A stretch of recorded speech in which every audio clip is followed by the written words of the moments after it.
माझा राजकीय प्रवास इथपर्यंत आलेला आहे। पहिल्यांदा स्वर्गीय मुंडे साहेब 1900 म्हणजे ते साल आठवत नाही पण त्यांचं वय आठवतं, 46 वर्षाचे होते। त्यावेळेसपासून स्वर्गीय मुंडे साहेबांचा मी वाढदिवस साजरा करायचो आणि आज बघता बघता ते आपल्यातून गेल्यानंतर आज जयंती साजरी करावी लागते।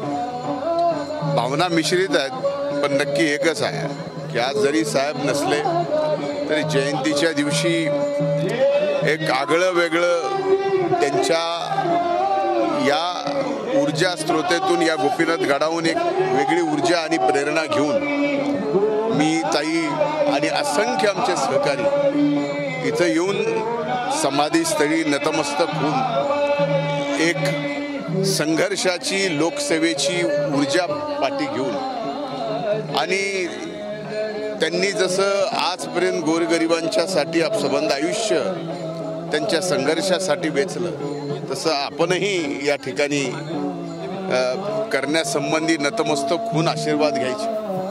आज तसं पाहिलं तर भावना संमिश्र आहेत। खरं तर आज ताई आमदार झालेल्या, मी आमदार झालेलं, पुन्हा महायुतीचं सरकार या राज्यात आलेलं बघायला साहेब नक्कीच असायला पाहिजे होते। खरं तर साहेबांचे आशीर्वाद घेतलेत।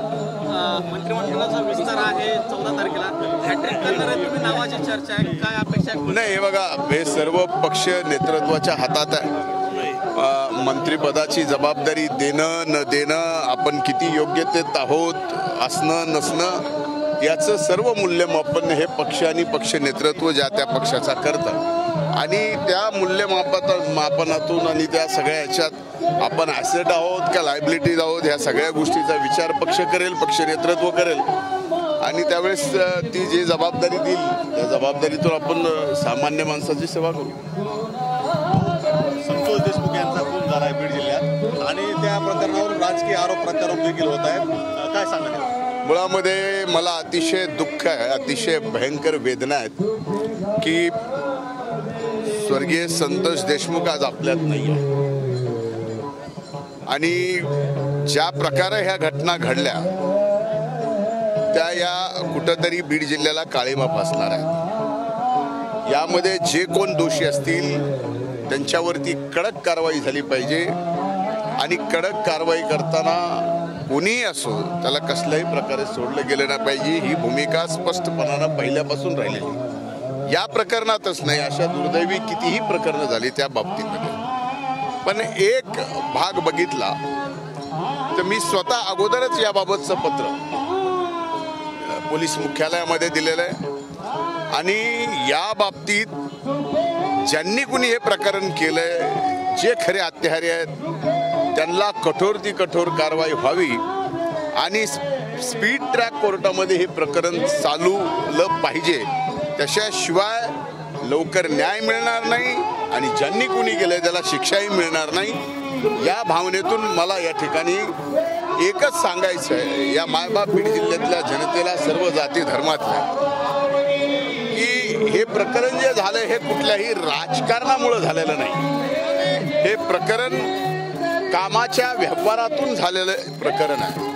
त्यामुळं आता अशा प्रकरणामध्ये राजकारण आणून पुन्हा जात पात धर्म करून खऱ्या अर्थानं संतोष देशमुखवर जी हत्या झाली त्या बाबतीमध्ये आपण त्याला न्याय देतोय का आपण आपलं वेगळ्या पद्धतीचं राजकारण करून दुसऱ्याला दोष देऊन आपली राजकीय पोळी साधून घेतोय हे सुद्धा बघायला पाहिजे। हे आपल्या बीड जिल्ह्याला परवडणारं नाही। म्हणून माझी एकच भूमिका आहे आणि ती सुस्पष्ट आहे की काहीही झालं तरी जे संतोष देशमुखचे हत्यारे आहेत त्यांना कठोर ती कठोर शिक्षा झाली पाहिजे, फाशी झाली पाहिजे, एवढी स्पष्टपणाची भूमिका मी या ठिकाणी घेतलेली आणि हे प्रकरण स्पीड कोर्टामध्ये, जलदगती कोर्टामध्ये सुद्धा चालवून निकाल लवकर लागला पाहिजे। एक लक्षात घ्या, अमोल दुबेचं प्रकरण आहे, आणखीन एक प्रकरण आहे। या बाबतीत पोलिसांना मी अनेक दिवसापासून या ठिकाणी या सगळ्या प्रकरणं झालेली आहेत. त्यात अमोल डुबेचं असेल, आणखीन एक असेल, संतोष देशमुखांचं असेल, त्याच्या अगोदरचं असेल.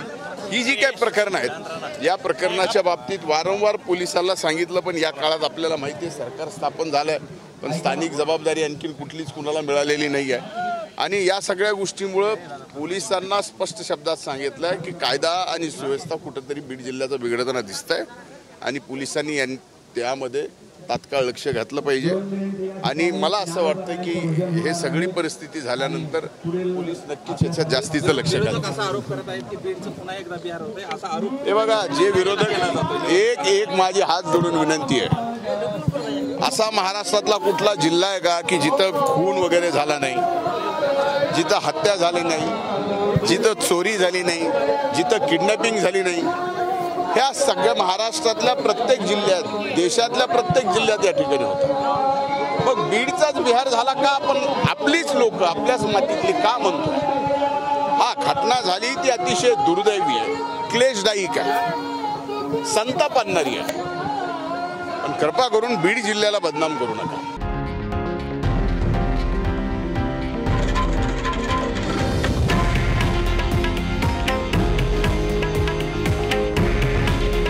हे आहे देशातील नंबर 1 न्यूज नेटवर्क आणि आपण पाहत आहात TV9 मराठी. काळजी तुमची, हित महाराष्ट्राचं.